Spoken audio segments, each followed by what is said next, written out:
Another day, another budol. Hi everyone, so for today's video is mag-unbox tayo na purchase natin from Nike. So without further ado, unbox na natin. So kakarating niya lang kanina sa office and then kahapon tumawag sila sa akin pero nag-donate kami sa nag-donate kami sa Maasim or sa Nomo po. Nagbigay kasi kami ng mga damit doon. So hindi ko siya nakuha and then ayun, unbox na natin. So ito yung birthday gift ko sa sarili ko and then inantay ko na talaga siya ng ilang araw.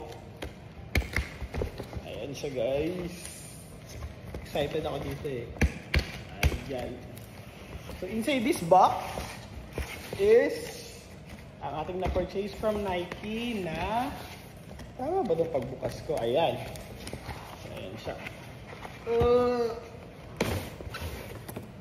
Ayan. Diba?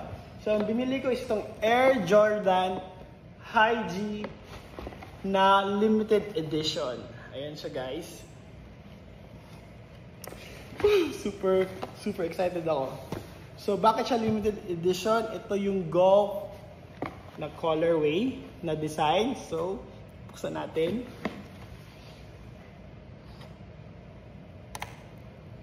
Oh, di ba? Oops. Ayan. Nike Golf. Wow.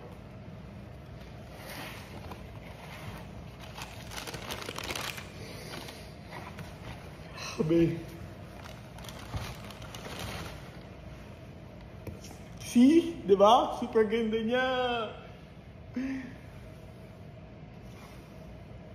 Ang ganda. Ayan siya guys, diba?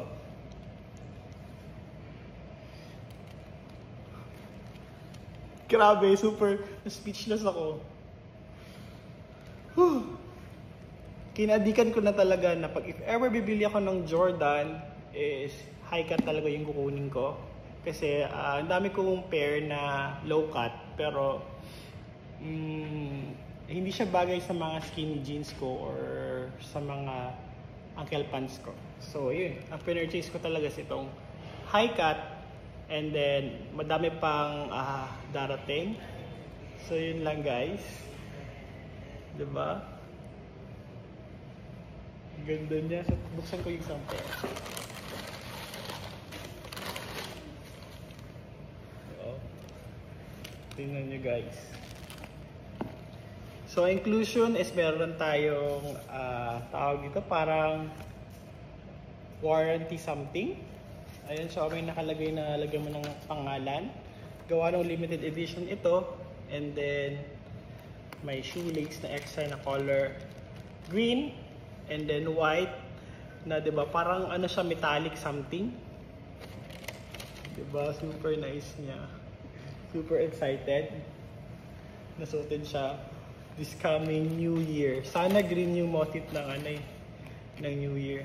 So yun lang guys, thank you for watching. Bye and Happy New Year.